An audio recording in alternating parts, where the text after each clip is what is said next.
Alors nous sommes aujourd'hui jeudi, on est le 25 Tishrei et nous sommes arrivés d'Af Mem Zayin de Nazir.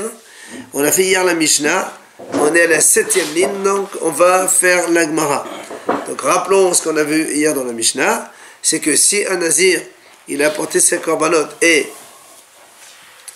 après qu'on a fait la zrika de un des korbanot, un des 3 korbanot qu'il amène Nazir Taor, soit Ola, soit Hatat, soit Shlamim, le Kohen il a fait l'aspersion du sang, donc le korban il est valable. Juste après Nitma, il est devenu tamé par un mort, le Nazir. Selon Rabbi Eliezer, Soter et Takol. Alors d'après le terme Soter et Takol, ça veut dire il annule tous les jours de Nazir qu'il a fait, donc il doit tout recommencer. Mais on va voir dans la Gemara que c'est pas ça du tout. Hachamim Omrim, Hachamim eux ils disent, il amène les autres korbanot et il est pur. C'est pour ça que la Gemara dit, Gemara, donc 7e ligne. Katani Rabbi Eliezer Omer Soter et Takol. Amar Rabbi Eliezer Kol Achal Melot Shiv'a Soter. La Gemara pose une question. Pourtant nous avons déjà vu à plusieurs reprises que quand un nazir il devient tamé le jour même où il finit sa nézirut, selon Rabbi Eliezer, il ne fait que 7 jours d'impureté et après il apporte ses corbanotes normalement. Alors, a fortiori celui-là qu'il a déjà amené un korban, toi tu me dis que la Mishnah dit sauter à ta colle, donc il annule tout, on ne comprend pas. D'accord? Il y a quelque chose qu'on n'arrive pas à comprendre avec Rabbi Eliezer. Que lui, normalement, quand on est tamé, alors qu'on a fini complètement la nézirut, on ne fait que 7 jours d'impureté, après on apporte des korbanot et c'est tout. Et là, tu me dis qu'il annule tout. Oh, c'est la question. D'accord?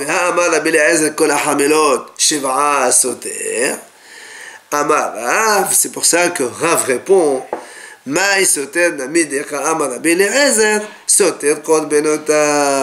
c'est pour ça que Rav explique la Mishnah comme cela. Quand Rabbi Eliezer a dit sauter de Takol, ça veut dire il annule tous ses korbanot. C'est pas il annule les jours.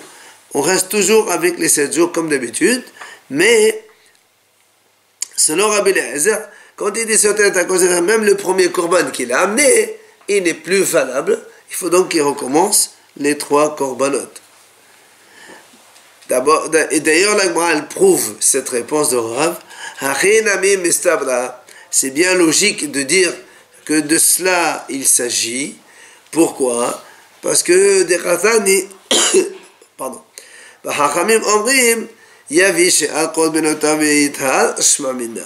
dans la Mishnah c'est marqué, qu'est-ce qu'ils disent Hachamim? Quand Rabbi Eliezer a dit il annule tout, Hachamim ils disent il amène les autres korbanot et c'est bon. Donc tu vois bien qu'on ne parle pas de jours, on parle de korbanot. Sinon Hachamim ils disent non, il faut faire 30 jours, c'est autre chose. Alors comme les Hachamim ils disent il amène les autres korbanot et c'est tout, Rabbi Eliezer lui dit que tous les korbanot qu'il a amenés ils sont nuls, il faut tout recommencer. C'est toute la différence et c'est ça la mahlok en fait entre Rabbi Eliezer et les Hachamim. Ils ont servi à quoi alors les korbanot qu'il a fait avant? Rien. Il a fait un korban qui maintenant il a été rendu invalide, donc il faut recommencer tout. Oma Senami, et c'est pour ça que la Mishnah nous ramène cette histoire d'ailleurs, Miriam HaTalmudit, donc cette fameuse Myriam qui habitait à Talmud, donc elle était nazir, elle a fini, elle a porté un korban et le Kohen il a fait la zrika d'un korban. On est venu donc l'informer comme quoi sa fille elle était gravement malade. Alors elle est partie vite la voir. Et donc elle a trouvé que sa fille elle était déjà morte. Mais comme elle est entrée dans la maison, dans la pièce, donc elle est devenue Tme'atmet. C'est sur ça que la Hachamim dit Hachamim dit donc elle amène les autres korbanot qui lui restent et elle est pure et elle sort complètement. Donc c'est bien cela la mahlok d'entre Rabbi Eliezer et Hachamim. Et on va passer au pérec suivant. Kohen gadol venazir en metame'en laklovehen aval metame'en lemet mitzvah. Alors, on rappelle quand même que le Kohen, jusqu'à ce jour, il n'a pas le droit de se rendre impur pour les morts, les autres, sauf pour les 7 le plus proches, on parle d'un Kohen normal. Le père, la mère, le frère, la sœur, le fils, la fille et le conjoint. Ça, c'est un Kohen normal. Un Kohen Gadol, lui, il n'a pas le droit de se rendre impur pour aucun. Même pas son père, ni sa mère, ni personne d'autre, comme le Nazir. Donc le Nazir, pendant les 30 jours qu'il est Nazir ou pendant la Naziroute qu'il est, il n'a pas le droit de se rendre impur pour un mort, aucun mort de sa famille, à fortiori les autres. C'est pour ça que la Mishnah nous dit, Kohen Gadol, d'abord on nous rappelle, Kohen Gadol et Nazir, d'accord? Le Kohen Gadol et le Nazir, évidemment, ils n'ont pas le droit de se rendre impurs pour leurs proches, même le père, la mère, etc. etc. Aval, mais la Mishnah nous dit, le met mitzvah. Si un Kohen Gadol est sur la route, il voit un met mitzvah, il est obligé de l'enterrer. Ou encore un Nazir qui est sur la route et qu'il voit un met mitzvah, il est obligé de l'enterrer. Viens, la Mishnah nous dit, Hayu mehalchen bader. Imaginons qu'il y avait un Kohen Gadol et un Nazir, tous les deux étaient sur la route ensemble. Umas ou met mitzvah. Et on trouve un met mitzvah. Qui va l'enterrer? Le Kohen Gadol ou le Nazir? Rabbi Eliezer omer yitamma Kohen Gadol ve'al yitamma Nazir. Hachamim omrim yitamma Nazir ve'al yitamma Kohen Hediot. Rabbi Eliezer dit, c'est le Kohen Gadol qui va se rendre impur et non pas le Nazir. Ça c'est Rabbi Eliezer. C'est le Kohen Gadol, mais pas le Nazir. Hachamim, eux, ils disent, pas seulement Kohen Gadol, même un Kohen normal et un Nazir, c'est le Nazir qui va se rendre impur et pas le Kohen normal. Comment ça, bien sûr? C'est périodique, le Nazir. Le Nazir, c'est périodique, ils peuvent refaire et tout ça. Bon, c'est vrai que ça, c'est un argument, mais n'oublie pas que le Kohen Hediot, lui, il a le droit de se rendre impur pour les autres morts. Oui, moi je parlais de Kohen Gadol. Ouais, ben voilà, Hachamim. Alors, justement, chacun il argumente. Amar lahem Rabbi Eliezer, et vient Rabbi Eliezer dit, Itama Kohen she'eno mevir korban al tum'ato, ve'alitama Nazir she'eno mevir korban al tum'ato. Rabbi Eliezer dit, pourquoi moi je dis que quand il y a un Kohen Gadol et un Nazir, c'est le Kohen Gadol qui sera impur et pas le Nazir? Parce que tout simplement, le Kohen Gadol, quand il sera impur, il n'aura pas besoin d'amener un korban derrière. Quelqu'un qui est impur par amour, il fait les 7 jours d'impureté, la vache rose, 3e, 7e jour, là, et c'est terminé. Alors que le Nazir, lui, s'il sera impur, il va devoir amener des corbanotes. Oui, mais il y a une grosse différence entre Nazir qui est volontaire et Kohen qui est destiné à être Kadosh tout le temps. C'est l'argument de Hachamim. Amoulo, Hachamim, ils disent non. Yitama Nazir she'en kedushato kedushat olam, ve'al yitama Kohen she'kedushato kedushat olam. Hachamim, ils disent non. Nous, on dit plutôt que c'est le Nazir qui va se rendre impur parce que sa kedusha, elle est temporaire, le Nazir, alors que le Kohen Gadol, sa kedusha, elle est olam, elle est éternelle pour toute la vie. Donc c'est pour ça que les Haramim optent plutôt pour eux, le Kohen Gadol, il est plus important qu'un Nazir. Dans un commentaire, il dit, et qu'est-ce que tu fais d'un Nazir olam? Ça existe, Nazir Olam? Oui. La question, je sais pas. Alors il dit non, malgré tout. Nazir Olam, disons à quel âge il fait Nazir? À 15 ans, 16 ans, 20 ans, 25 ans. Mais donc jusque-là, il n'était pas Kadosh. Alors que le Kohen Gadol, il est de naissance. Le Kohen normal. Ah ouais, c'est normal. La Kedusha du Kohen, elle est de naissance. Mais Kohen normal, il peut se qualifier pour.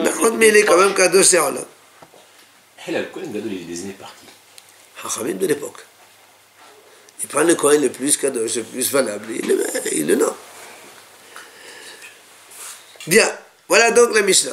Alors on passe à la Gemara. Bishama Kohen Gadol ve Nazir, Hay Saval Kohen Gadol Adif et Hay Saval Nazir Adif. La Gemara dit comme ça, je comprends que dans notre Mishnah, qu'on a mis la Mahlok entre Kohen Gadol et un Nazir, et que Mahlok entre Rabbi Eliezer et les Hachamim, parce que il pense que le Kohen Gadol c'est mieux, c'est plus Kadosh, comme on a dit tout à l'heure, la Kedusha elle est éternelle, Hachamim disent comme ça. Et l'autre il pense non, Nazir Adif. Rabbi Eliezer lui dit, il pense que le Nazir il est plus Kadosh, parce que le Nazir s'il se rend impur, il va amener des corbanotes derrière. Donc c'est pour ça que pour lui c'est plus le Nazir qui ne doit pas se rendre impur. La Gemara continue. Mashuach beshemen hamishcha. Umrobe beradim. Mashuach beshemen hamishcha adif. Alors on explique ça. À l'époque du premier Beth Amikdash, quand il y avait un Kohen Gadol, pour l'introniser, on le faisait oindre avec de l'huile d'onction de Moshe Rabbeinu. Il y avait une Shemen HaMishcha, on le faisait oindre, et c'est comme ça qu'il prend son statut de Kohen Gadol. Évidemment, après, conséquence pratique, c'est qu'il va mettre les 8 habits du Kohen Gadol qui lui sont propres. Ça, c'était à l'époque du premier Beth Amikdash, jusque vers la fin, lorsque il y avait le roi Yoshiyahu, il voyait que ça allait mal et que les ennemis allaient entrer au Beth Amikdash et donc détruire le Beth Amikdash. Qu'est-ce qu'il a fait? Il a tout simplement caché 5 choses dans le Beth Amikdash. Il a caché le Aron HaKodesh, l'Arche Sainte, d'ailleurs qui est enfouie maintenant sous le Beth Amikdash, on ne sait pas où il est. Il a caché Sluhit Shemen HaMishcha, justement cette fameuse fiole d'huile d'onction de Moshe Rabbeinu. Il a caché aussi Tzintzen et Man, la manne, la dose de manne qui était là-bas de référence pour montrer aux gens que, comme quoi nous les bénis Israël, on a vécu pendant 40 ans sans travailler, et donc c'est Hachem qui a pourvu à notre besoin de nourriture. Et 2 autres choses, je ne me rappelle plus lesquelles, mais en tout cas, il a caché l'huile d'onction. Ce qui fait que les Kohanim Gedolim, à partir de cet instant, il n'y avait plus donc de Kohen Gadol oint avec l'huile d'onction. Alors comment ils faisaient leur fonction de Kohen Gadol? Tout simplement, on leur mettait les 8 habits. Et dès qu'ils ont mis les 8 habits, ça y est, ils sont Kohen Gadol. C'est pour ça que... Hein, à quoi elle avait servi cette huile? c'est l'huile d'onction pour oindre les Kohen Gadol. Le Kohen Gadol, il met en permanence, tous les jours, les 8 habits? Non, seulement en service. Quand il vient servir, il met les 8 habits. Quand il est hors service, il peut mettre ce qu'il veut. Quand il est en service au Beth Amikdash, quand il vient servir au Beth Amikdash, il est obligé de mettre le... Sauf évidemment à Kippour, où il y a ces fameux changements de blanc et de 5 habits. 8 habits, pardon. Alors, voilà maintenant ce que nous dit la Gemara. Si on a un Kohen, ce qu'on a alors, maintenant, Mashuach Beshemen HaMishcha, on l'a compris, donc c'est un Kohen Gadol qui a été oint par l'huile d'onction. Meroubé Beradim, c'est un Kohen qui a été Meroubé Beradim, c'est-à-dire il avait des vêtements supplémentaires. Alors comme vous le savez, évidemment, le Kohen Hédiot, il a 4 habits seulement. Quand il va servir un Kohen normal, il porte obligatoirement 4 habits. Le pantalon, le chapeau, la ceinture et la tunique. Et le Kohen Gadol, il en a 8. 4 ceux-là, plus 4 autres. C'est le tzitz en plus, le me'il, le éphod, le me'il c'est le manteau donc, le éphod c'est la cape, et le pectoral, le hoshen qu'il a sur le torse. Ce sont donc les beradim d'un Kohen, c'est pas ça, d'un Kohen Gadol. C'est pas ça la Gemara dit comme ça. Quand il y a un Mashuach Beshem HaMishcha, ou beradim, donc on a 2 Kohanim donc qui marchent ensemble, 2 Kohen Gadol. Un, il était Mashuach Melhama. Un Mashuach Beshem HaMishcha. L'autre Meroubé Begadim. Qui va se rendre impur? C'est logique d'après vous. Adif, Meshumar Meshumar. Hein? Comment il peut y avoir 2? Un ancien, présent. Alors, comment il peut y avoir 2? C'est très facile. Il dit comme ça. Imaginons un Kohen Gadol qui était... Oui, mais si le premier, il est premier. Mais surtout voilà, en fait, on parle de 2 époques différentes. Absolument. On est dans la phase de... Le premier et le second. Non, même dans le premier, à partir de quelques années avant la destruction, il y a eu déjà le Rabbi Begadi, puisqu'on a dit que le roi Yoshiyahu, il a caché l'huile depuis avant la destruction. D'accord. Il dit, imaginons... Non, mais il n'a pas le droit de laisser passer sa place, le Kohen Gadol? Non, pour l'instant, non, attends. Non, pour l'instant, on est ici, on parle dans le cas où ils sont sur la route tous les deux, et ils voient un mit mitzvah. Qui va se rendre impur pour le mit mitzvah? Il est évident que c'est le Meroubé Begadi qui est moins kadosh que le Mashuach Beshem HaMishcha. Celui qui était oint par l'huile d'onction, il est plus kadosh. Automatiquement, donc c'est lui qu'on va laisser de côté, et c'est l'autre qui va donc se rendre impur. Maintenant, comment on peut avoir les 2 Kohanim ensemble, les Kohen Gadol ensemble? Alors, oui, non, mais comment ils peuvent être ensemble, Kohen Gadol? Et l'autre, il descendait plus de cette couche, une fois qu'on avait nommé. Voilà, c'est ça en fait. Il dit, c'est que si quelqu'un, un Kohen Gadol qui par exemple Imaginons qu'un Kohen Gadol, il a été nommé Kohen Gadol avec l'huile d'onction, donc il est normal. Officiel. Donc celui-là, il sert. Nous, on a dit maintenant, si il est... Imaginons qu'il a une impureté le jour de Kippour, c'est le vice Kohen Gadol qui va venir le remplacer. Non, pourquoi il meurt? Il a une impureté. Non, il meurt pas. Ah, putain. Non, il a une impureté. Je sais pas, ça existe. Il paraît qu'un goy, le goy lui lance une impulsion et c'est terminé. Et donc, après, quand il a fini ses 7 jours, le premier, qui était déjà en fonction, il revient. Or, lui, il est Mashouah Beshem Misha. Alors, peut-être que l'autre, lui, il est Merobi Bagadi parce qu'il était un peu en retard. D'accord? C'est facile. Imaginons un Kohen Gadol, il a été nommé au mois de Nissan ou Iyar, Sivan, Tammuz, Av, Elul, comme on veut. Il est en fonction. Donc, il est l'officiel. Après, on a caché l'huile d'onction. Imaginons à Kippour, il y a une impureté. On a le vice Kohen Gadol. Il devient Kohen Gadol aujourd'hui automatiquement. Or, il n'y a plus d'huile d'onction. Alors, on le met, qu'est-ce qu'on fait? On lui met les 8 habits. Le lendemain, après Kippour. Mais en l'occurrence, on parle de 2 hommes purs. Donc, absolument. Non, mais même, pourquoi le lendemain? Parce que quand, regarde, un Kohen qui a servi dans le Beth Amikdash en tant que Kohen Gadol, il garde son titre. Mais maintenant, on se dit qui se rend impur en premier? Parce qu'on dit qu'il y a 2 Kohen, voilà. Qui sont les 2 purs. C'est ça qui est. Oui, alors qu'il y a un problème, justement. Alors. Parce que justement, non, le lendemain, le premier, il est encore. Imaginons que l'autre, il finit ses 7 jours d'impureté.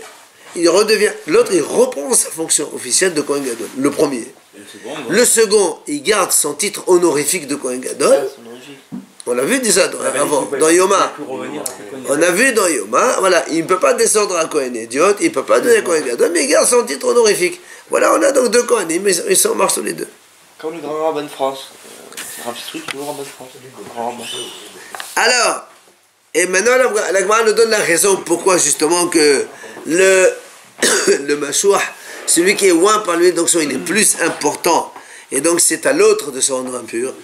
La dit des lo Mashouah beshem el mishha mevi par haba kol mitzvot, velo mero beberadim en mevi.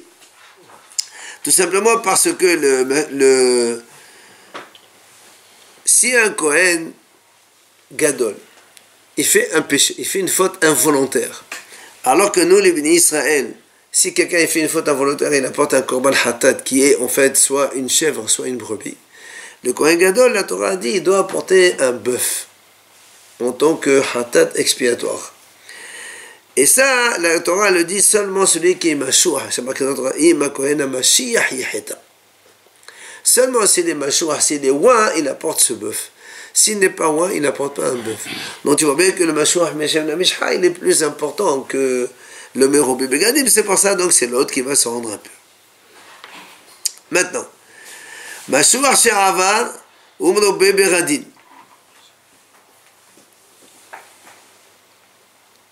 Si maintenant on a un Mashouach She'avar, c'est-à-dire quelqu'un, ben justement c'est notre cas, où Mashouach She'avar, c'est-à-dire il est passé dans le sens où, alors Rachid dit,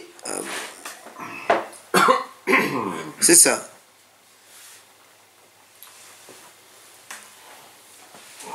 Si on n'a pas un Kohen Gadol normal, on a un Kohen Gadol Mashouach Mesha'ava. Ça veut dire, prenons un cas simple, un Kohen Gadol qui était officiel. Il est devenu donc impur le jour de Kippour. Il a été remplacé par le vice Kohen Gadol qui devient Kohen Gadol Mashouach normal, n'est-ce pas? Après les 7 jours, le Kohen Gadol, il reprend son poste, et l'autre, il a le titre honorifique de Mashouach. Kohen Gadol, honorifique. Seulement, quand après, imaginons que le premier officiel, il meurt, et on nomme un autre Kohen, pas celui-là, un deuxième. Alors, le deuxième Kohen Gadol, quand on va le nommer, il n'y a plus d'huile d'onction. Et lui, il s'appelle Merobi Beradim. Alors maintenant, quand on a le Mashouach She'ava, c'est-à-dire celui qui a le titre honorifique de Kohen Gadol, mais qui a été ouin, et l'autre qui est fonctionnel, mais qui n'est pas ouin, à qui on donne la priorité? Vous voyez la différence entre... Alors la Gemara dit, Merobi Beradim adif. La Gemara dit celui qui a les habits, il est plus kadosh que celui qui a été oint, mais qui a juste le titre honorifique. Pourquoi? Parce que facile. Tout simplement. Parce que le Ménobé Beradim, il peut toujours servir au Beth Amikdash. Parce que c'est lui qui est gadol. Alors que celui qui avait passé, nous on a dit, il ne sert pas au Beth Amikdash. Le jour de Kippour, il ne peut plus servir. D'accord? Parce qu'il y a toujours un. Donc l'huile d'onction, elle n'a pas de... L'huile d'onction, dans le sens où il était juste honorifique, il n'y a pas de grand-chose. Et tout à l'heure, c'était une mouchoir, une mouchoir. Normal. Ça, c'est un Kohen Gadol officiel. La Gemara continue. Aval mehamat kedou et aval mehamat mumo. Si on a un Kohen Gadol, il est Kohen Gadol, mais mais il a eu une impureté, donc non, ouais, voilà, une production séminale. D'accord, il est devenu impur. Donc, quand il est impur comme ça, évidemment, il ne peut pas servir pendant un laps de temps, le temps qu'il fasse mikvé, etc. Ou bien tu as un autre Kohen Gadol. Lui, il était Kohen Gadol, mais après il a été enlevé parce qu'il a eu un défaut. Un Kohen qui a un défaut, il ne peut pas servir non plus. Maintenant, on a tous les deux, ils sont sur la route. Il y a un Met Mitzvah qui va se rendre impur. La Gemara dit, Aval Mehamat Kiruyu Adif.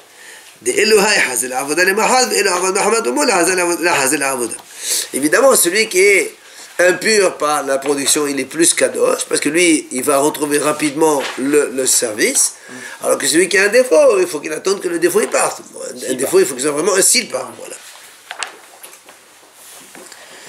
Maintenant, donc tout ça, ce sont des faits établis que la Gemara, donc, elle amène. Maintenant, la Gemara, elle pose sa question. Eh bien, elle est où?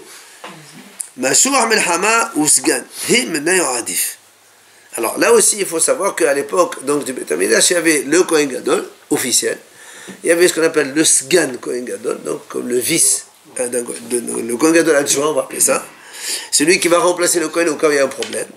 Et on avait aussi ce qu'on appelle un Kohen Mashuach Melchama. Mashuach Melchama, c'est un Kohen Gadol, c'est un Kohen, pardon, qui a, on va dire comme ça, le titre donc d'un Kohen Gadol, mais lui, il est responsable de la guerre. Vous vous rappelez, quand Israël vont à la guerre, il va leur dire celui qui s'est fiancé ne s'est pas marié, celui qui a une maison qu'il n'a pas encore habité, celui qui a un vignoble il n'a pas encore...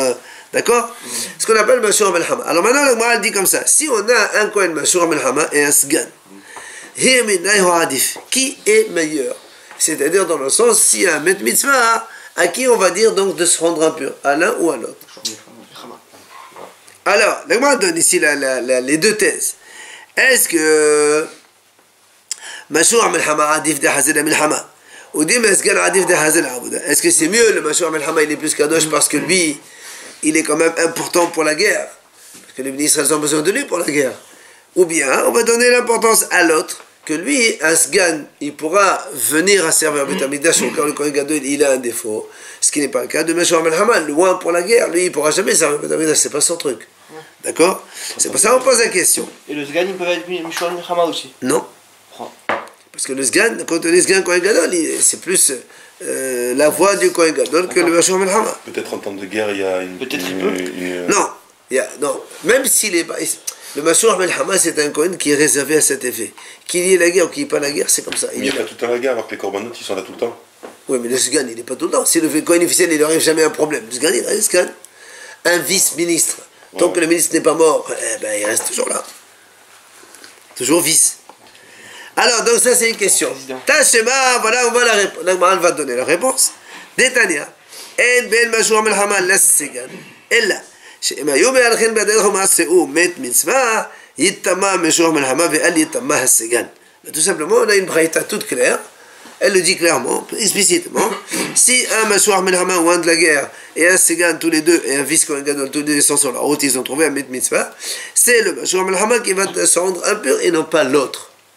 D'accord? La braïta le dit, réponse à notre question, la braïta dit que c'est le Mashuach Melchama. Alors, la Gemara pose une question. Pourtant, il y a une autre braïta qui dit que le Mashuach Melchama, il est préférable au vice Kohen Gadol. Donc, il est plus kadosh. Donc, il y a deux braïtotes qui se contredisent là. Alors comment on fait? Amar Morzotra, il a dit Morzotra.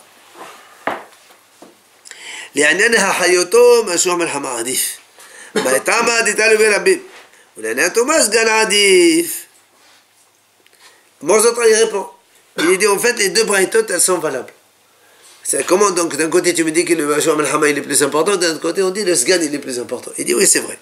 Il dit comme ça, c'est-à-dire si on a de quoi faire vivre, ça veut dire si on a la possibilité, on sait que les deux ils sont par exemple capturés par des ennemis, on peut sauver qu'un des deux.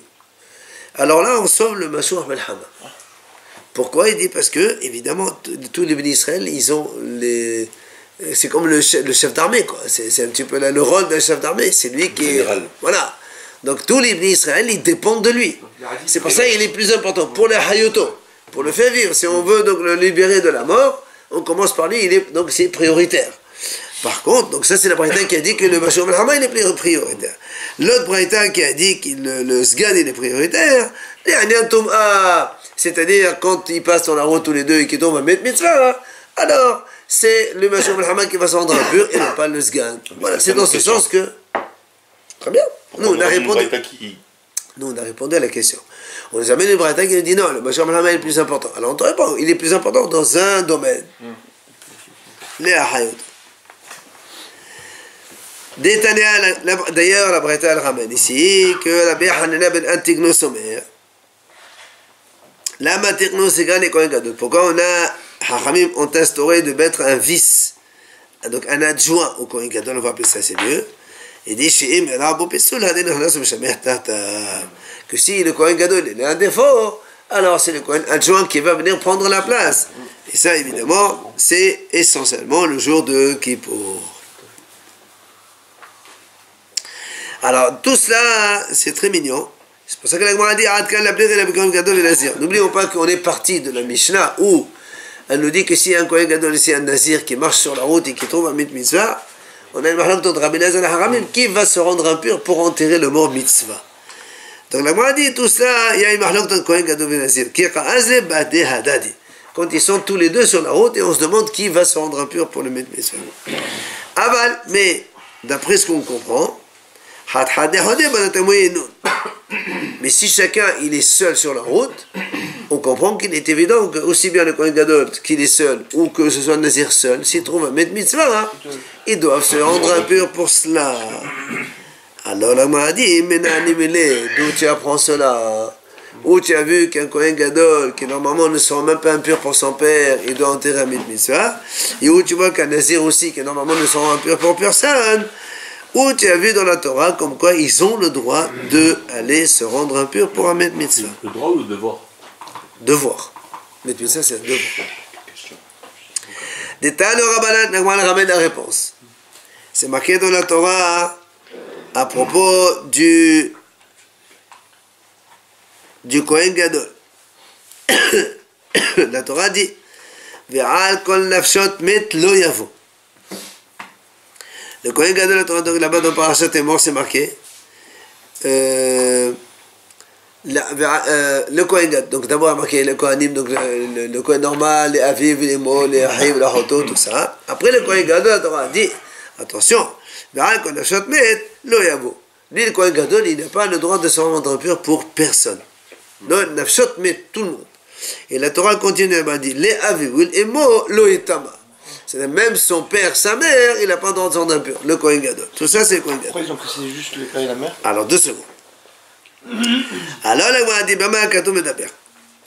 La Gemara dit, quand la Torah dit à propos du Kohen Gadol qu'il n'a pas le droit de se rendre impur pour personne, avant de parler de la famille, elle dit, de qui il s'agit ici?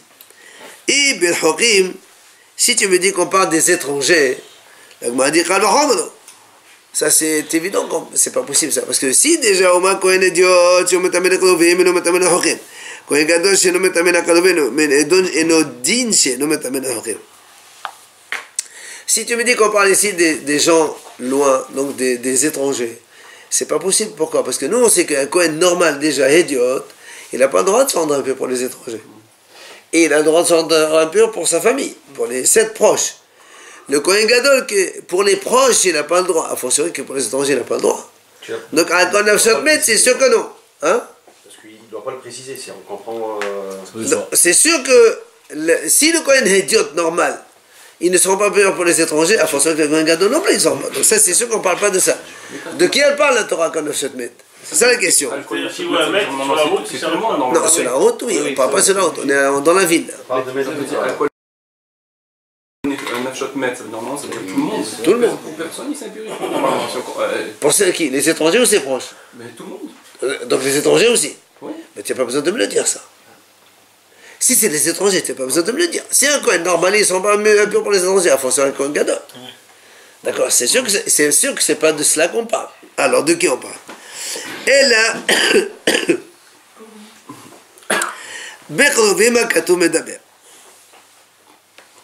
donc on est obligé de dire qu'en fait, que Nafshot ici, on parle des proches. C'est-à-dire ce que j'étais autorisé dans un Kohen normal, le Kohen Gadol, lui, il n'a pas le droit. C'est ça, c'est comme ça qu'on comprend. La Torah te dit, voilà, un Kohen idiote, un Kohen normal, il peut se rendre impur pour tout le monde, sauf pour ses 7 proches. Après, on te dit, attention, mais le Kohen Gadol, lui, sur aucun, il peut se rendre impur. Quand on dit aucun, ça veut dire les 7 proches. C'est comme ça. Sinon, il n'y a pas besoin de me le dire. Alors, la question, elle se pose maintenant. Alors, c'est quoi? Comment tu expliques la suite du pasuk? Les aviv les mots, le itama.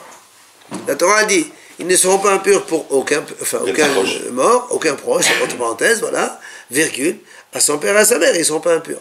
Si tu m'as dit les proches, le père et la mère, ils sont proches. Pourquoi tu as besoin de répéter les aviv ou les mots? Ou l'aviv hu de eno metame, ha metame hu le met mitzvah. Chachamim, ils viennent faire la dracha, c'est de là qu'ils tirent la dracha. La Torah, elle a écrit exprès le mot ul aviv. C'est pour te dire à son père, pardon, lo itama. Mais sache que, pour un met mitzvah, itama. C'est pour ça qu'on a rajouté le père. Le père, il est inutile. Pourquoi tu marques le père? Tu me dis, le Kohen Gadol, ils ne seront pas impurs pour tous ses proches. Point. Après, il me dit, pour son père non plus, ils ne seront pas impurs. Mais je le savais, ça. Alors, il te dit, non, pourquoi j'ai marqué ce mot exprès? Pour que tu saches déduire. Pour son père, ils ne sont pas impurs, mais pour un met mitzvah, ils sont impurs. On aurait marqué Aval les met mitzvah, Ken. La Torah, elle ne marque pas ce que tu veux. La Torah, elle marque quelque chose et toi, tu déduis ce que la Torah déduit. Pourquoi ou les mots alors? Attends, j'arrive. D'abord, on commence par les avions, après on parle des mots. Excusez-moi, il y a un autre passeau qui parle de mitzvah. Il n'y a aucun passage qui parle de met mitzvah. Mais Dieu, ça, c'est le Hachamim qui ont déduit, donc de là, notamment. Ouais. De là, c'est pas la France. oui, c'est la Torah, ben voilà, on l'a vu. On l'a vu. Hachamim dorshim et Torah. D'accord, donc ça c'est Olaviv. Pourquoi la Torah l'a dit Olaviv? C'est ce qu'il dit. Voilà donc d'où on apprend. Maintenant, Oul Imo. Qu'est-ce qu'on fait avec Oul Imo? Pourquoi la Torah dit Oul Imo? Là aussi, c'est pas assez en plus. Et moi, elle dit l'Erzera Shabbat l'Echid Rabbi. Le Imo, pardon.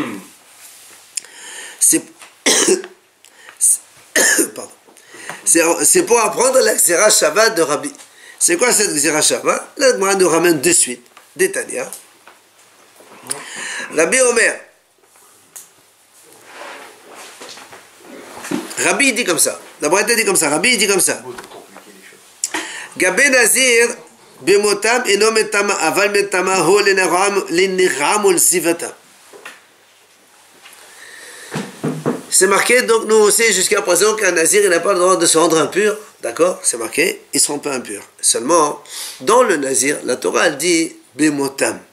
Le passage qui dit comme ça Lo etama lahem bemotam. La Torah elle précise pour le nazir Lo etama lahem bemotam. Il n'a pas le droit de se rendre impur, bemotam dans la mort. C'est quelqu'un qui est mort, le nazir n'a pas le droit de se rendre impur. Haramé disent pourquoi ils répètent Bemotam alors qu'on avait déjà auparavant c'est marqué donc les mots tout ça la même chose. Alors il dit c'est pour que la Torah elle veut donc nous apprendre par là seulement qu'un Tum'at met c'est un sourd.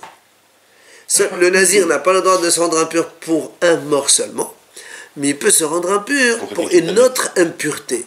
C'est quoi? Soit la lèpre, soit zav. C'est-à-dire un nazir il touche un zav. Il n'y a aucun problème. il ne va pas annuler sa Nézirut, il ne va pas porter des corbanotes, il est tamé, il est tamé. Ou bien il touche un Menouga, ou bien il rentre dans une pièce où il y a la lèpre, il n'y a rien. On a vu les interdictions. C'est très bien. Maintenant, d'où tu sais que le nazir, c'est seulement avec un toum'a de met, ça pose problème, et une autre toum'a, ça pose pas de problème. Parce qu'il y a marqué Bemotam. Et le maître Mitzvah, oui. On a déjà vu ça, le Mitzvah, le nazir. Ça, on a déjà vu. Maintenant, nous, on a posé la question, ou l'immo, à quoi il sert? La Gemara nous répond que le mot, il nous sert pour une Xerashava de Rabbi. Et la Gemara nous ramène maintenant l'enseignement de Rabbi dans lequel on va voir l'Xerashava. Alors, il faut y aller par étapes. Premièrement, Rabbi dit comme ça, c'est marqué dans le Nazir, Bemotam, donc de là on apprend, Bemotam eno metame aval, metame hu l'iniramul zivata. D'accord? Donc ça, on le sait déjà. Bien. Maintenant, la Gemara dit, ve'ele la benazir. Ça, c'est, dans Nazir, c'est la phrase qui écrit au sujet d'un Nazir. Bechoen gadol benaïn. D'où on sait que pour le Kohen Gadol c'est la même chose? Parce que là aussi, quand la Torah a dit que le Kohen Gadol, il y a marqué le Kohen Gadol n'a pas le droit de se rendre impur pour un mort, mais est-ce qu'il a le droit de toucher un Zav ou un Menouga, le Kohen Gadol? On a dit tout à l'heure. Non, non, justement, on a vu la différence dans le Mishnah et le Mahlok entre Rabbi et Rabbi. On ne sait pas. Disons, pour l'instant, ils sont au même niveau de l'impureté de mort, puisque ni l'un ni l'autre ne seront impurs pour un mort. Aucun de leur famille. Donc ça c'est dans le Nazir. Mais Kohen Gadol Minayin. D'où aussi que le Kohen Gadol aussi c'est la même chose. Et voilà que Rabbi nous enseigne. Il dit Amrat Lo Yomar Imo Kohen Gadol Shein Tamud Omar Zalakal Bahamodo Uma Im Comme je connais d'autres métamélé Ahiou Meaviou et Kohen Gadol métamélé Aviou. Mais comme je connais d'autres métamélé Ahiou le déchet Kohen Gadol métamélé Mo. Alors Rabbi dit comme ça. Comme on vient de dire maintenant, dans le passouk du Kohen Gadol, il y a marqué là-bas, d'accord, il n'a pas le droit de se rendre un peu par un mort, ni pour son père, ni pour sa mère. On a dit pourquoi la Torah précise son père, sa mère, parce qu'il y a marqué déjà au début. Le père, on a déjà précisé que c'est pour Mitzvah. Maintenant, on questionne la mère, pourquoi elle sert, ce mot immo, quoi il sert. Il dit parce que, en fait, on aurait pu faire Kal Vachomer. Comment le Kal Vachomer comme ça? On dit, comme je connais d'autres métamélé. Alors, quand on dit un Kohen normal, il a le droit de se rendre impur pour les 7 proches. D'accord? C'est qui? Le père, la mère, le fils, la fille, la sœur, le frère, la sœur et le conjoint. Hachamim disent, le Kohen Hédiot métamélé ahiv me aviv. Seulement un frère de père, un Kohen Gadol, il peut se rendre impur pour lui. Mais un frère de la même mère, mais pas du même père, il ne peut pas se rendre impur. Kohen normal. Les idiots, personne. Kohen. Le juif, c'est la mère, le même père. Et alors, un Kohen, regarde, un Kohen, s'il est Kohen, c'est que son père il est Kohen. L'hérédité, c'est pas le père. 2 secondes. Si son père est Kohen, si donc son père il se marie avec quelqu'un d'autre, une autre femme, il se marie avec une autre femme, donc son frère, c'est un Kohen comme lui. Un Kohen comme lui. Mais si la mère, elle se marie avec un autre monsieur qui n'est pas Kohen, il n'y a plus de Kohen, de Kahanout, c'est fini.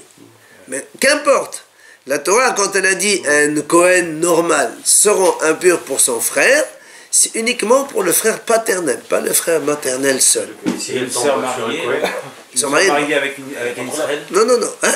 Une sœur. Une sœur, dès qu'elle est mariée, déjà, elle ne peut plus s'en impur. C'est la sœur jeune fille, pas la sœur mariée. Ah oui.